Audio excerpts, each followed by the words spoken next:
So in case you haven't noticed, House of the Dragon was pretty great. And I'm sure you're probably sick of everyone online buzzing about this show and how it's the best television series ever made. And while I don't think the first season is perfect, I also can't really blame people for being so gleefully surprised with this series. I think after season 8 of Game of Thrones, we were all kind of collectively done with this franchise. So to then see how eagerly we all returned to this world really just shows how much we missed Westeros. Season 1 of House of the Dragon, in retrospect, is a bit of an emotional roller coaster. When I initially watched this series on a week-to-week basis, many of the broader character arcs kind of went over my head as I was more caught up in the current drama and politics. But upon rewatch, I was surprised by just how much the writers and showrunners were able to accomplish in the span of a single season. They so clearly lay out the motivation of each character, house, and faction, creating a really strong foundation for the rest of the series. I also found it kind of hilarious that the writers said in an interview that the original version of season 1 was going to be faster paced, that they apparently slowed it down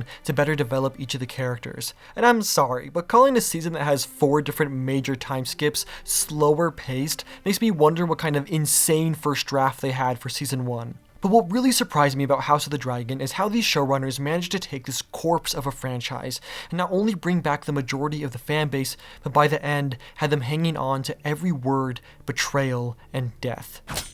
But there's one death in particular that I wanted to cover, one scene that I think perfectly captures what I love about this show and why I think this season is a success. That moment is the death of Lucerys Velarde. But how did we get here? Why does this scene work so well, and how is this single moment representative of this show's brilliant writing? Well, let's start by examining how the writers brought us to this point. What character decisions and choices led us to this tragic, yet near inevitable moment.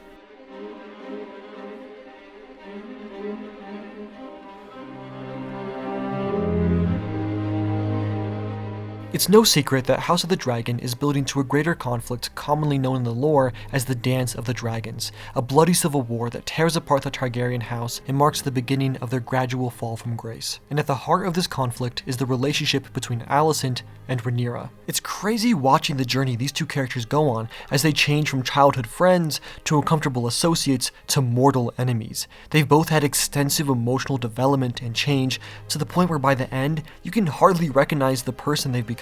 House of the Dragon presents us with many fascinating themes about legacy, nepotism, and the corrosive allure of power. However, one theme that I found really interesting was that of inherited hatred. The idea that the people and environment you were raised in shapes your outlook on the world and the way you operate within it. This theme is presented to us through the children of both Alicent and Rhaenyra. It's fascinating to see how different these children turned out despite being raised in relatively similar circumstances. You see, ever since they were born, they were subjugated to a healthy amount of brainwashing from their mothers, being told that the other side was the enemy, and if it came to it, they would kill them in order to make sure the line of succession went unquestioned. And while yes, the very existence of Alicent's children could threaten Rhaenyra's path to the throne, the idea that they could never live in peace was fabricated solely from the patriarchal ideas given to Alicent by her father and from Rhaenyra and Daemon's paranoia. It is also a bit ironic that Otto Hightower warned Alicent that Rhaenyra would try and murder her and betray her and get the throne, yet he just goes ahead and does exactly that after Viserys dies. Why is he looking at me like that? What's up, little bud? You got a staring problem, pal?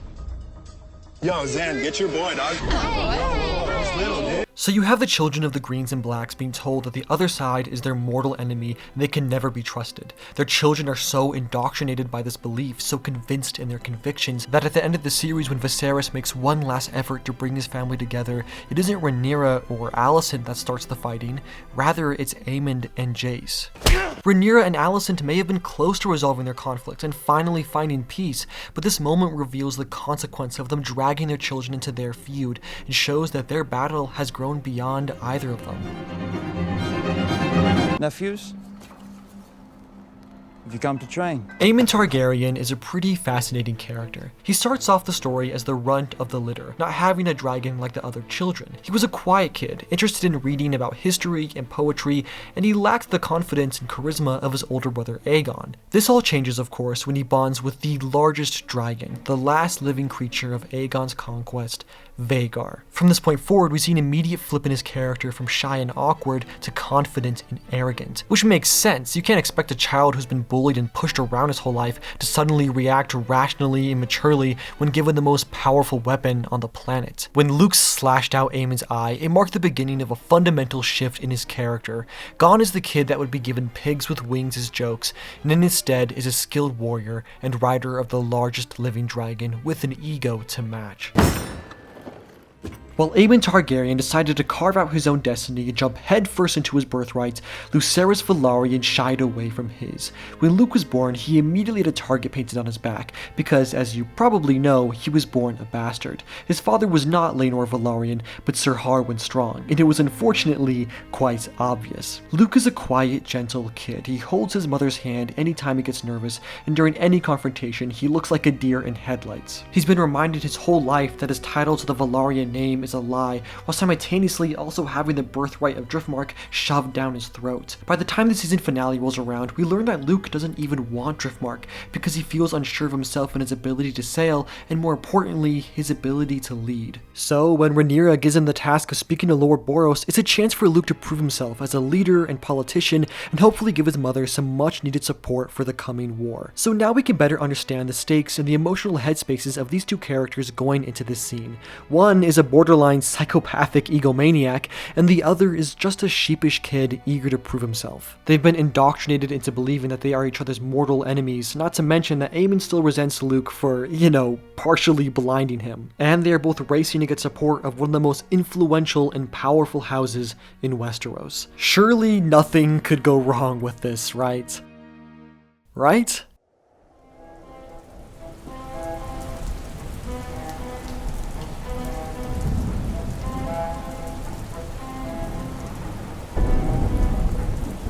The scene opens with Luke flying through a storm, revealing Storm's End for the first time in live action. It's a hulking, ugly tower on a cliff's edge that represents one of the major cornerstones of power in Westeros. When Luke lands and approaches the castle, he turns to see that Vhagar is already stationed outside, in a reveal that feels like something out of a monster movie. For the first time, we get a good look at the sheer size and scale of her, but this also tells the audience that Aemon is already here. Also, a quick side note, you can actually see Vhagar lying in the courtyard when Luke flies in.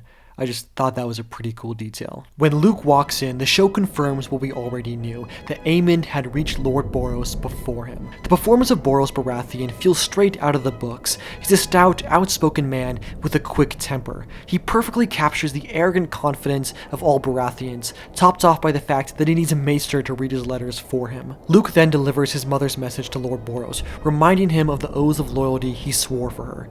Lord Boros is then insulted, telling Luke that he isn't just some lapdog meant to be called upon and sick heel against all of her enemies. To then add insult to injury, he also tells Luke that the Greens offered a marriage pact between Aemon and his daughter, whereas Luke came offering nothing. For the first time in his life, Luke is getting a taste of the real world, realizing that stale oaths and loyalties mean nothing in the face of authority, power, and political maneuvering. Being completely outplayed, Luke starts to leave, but just as he begins to go, Aemon speaks up, revealing behind his eye patch a gemstone that he had placed in his eye socket.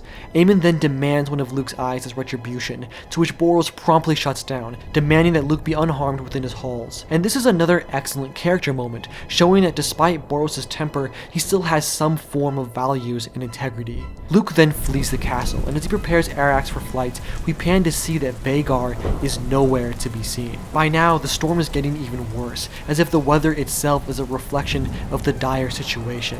As Arax finally takes flight, we feel like we're right there with Luke, checking over our shoulder, expecting Vhagar to appear at any moment. As Arax struggles to fly away against the storm, the tension continues to climb. They hold off on revealing Vhagar long enough, whereas the viewer, you almost begin to convince yourself that Luke might make it out of this alive until... From here on out, we watch as Aemon taunts Luke, chasing him on Vhagar with the intention of traumatizing him. They play a game of cat and mouse before Luke is able to find shelter in a valley and temporarily loses him. Then suddenly, Arax lashes out and torches Vhagar before darting away. Initially, you wonder what Luke could have been thinking, but quickly we realize that their dragons are acting on their own. Luke finally breaks through the cloud cover, looking over the storm in a beautiful shot, and we're given a second to catch our breath, with the hope of escape just over the horizon until... And the last shot we see is the horrified look of not the legendary warrior or dragon rider, but a terrified boy realizing what he's done.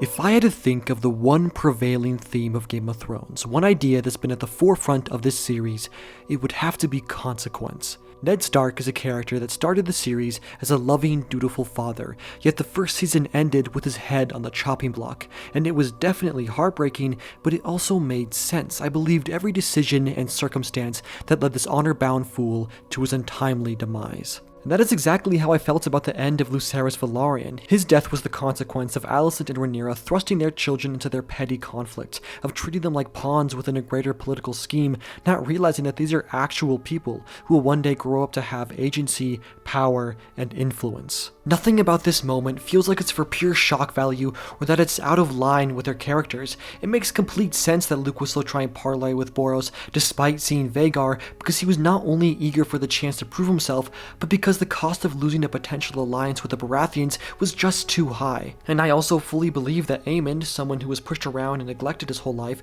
would get drunk on power and would use a dragon to pursue petty vendettas. And the dragons losing control isn't a new idea either, because since day one we were reminded that their control over the dragons is an illusion, and that they are a power that has the potential to bring ruin, fire, and death. And that's really why I think this scene is representative of the show's brilliant writing. All the big, powerful, emotional moments in this season, like Laena's death, Viserys' entrance, or the death of Luke, were so impactful not just because they were shocking or out of the blue, but because they felt like appropriate culminations of character arcs. Let's take the arc of Viserys Targaryen, for example. I would argue that part of why his journey is so interesting is because fundamentally his morals don't really change that much. And that's not to say that he doesn't have any development. He goes from overlooking Rhaenyra to viewing her as a legitimate heir to the throne. He goes from seeing Daemon as a brash jackass to reuniting, to hating him and reuniting and hating him until finally they reunite one more time. And while he also changes physically, going from a young, able-bodied man to old and decrepit, his character at its core never alters. By the end of the show, he's still putting his family above all else, and he's still a slave to prophecies and history. While the rest of the characters in the series are interesting due to how much they change and evolve throughout the series, Viserys is interesting because of his character's inability to change and adapt, and how he falls further out of touch with the world around him. Viserys is a man who tries to hold on to his morals and principles in a world without any. He's someone who would rather try and hopelessly hold together a family that's eating itself alive than face the reality he lives in. So when he ends the series mumbling a prophecy to his wife that leads to a misunderstanding that drives apart his family for good, you realize his story is essentially a tragedy. But more importantly, it reinforces my point that this series is brilliant at creating satisfying climaxes to characters' emotional journeys. What's also so brilliant about how this show writes the death of Luke is the potential it creates for the rest of the story. Now, I initially didn't like that it was an accident, as I was worried it would take away agency from Aemond's character, but as time went on, I've actually grown to love it. By making this moment a mistake, it adds a whole new level of complexity to Aemond's character. When we see that shocked and horrified expression on his face, it tells us that he wasn't quite the epic warrior badass he was posturing as. Rather, part of him was still that scared boy we once knew. And it also poses interesting questions for the next season, like, will he tell his mother and grandfather the truth? Will he explain that it was an accident? Or will he attempt to own up to it and play it off as a calculated decision? And if he does lie about it, will the truth come out at some point? Will he later confess in the series to his mother that the war they're fighting was started over a lie, over an accident, over a stupid attempt at acting tough? I don't know. I have no clue where the show will go next, but I love that they finished this season in a way that gives them endless possibilities and opportunities to continue this incredible story. I said this before, but I don't think this season is perfect. Some of the character motivations are a bit silly, some scenes were kind of gratuitous, and I did find myself questioning why things happened the way they did several times. Like, why the fuck is she just standing there? Kill them! You know there's gonna be a war fought over this shit, so if you kill them now, you can save thousands of lives and you...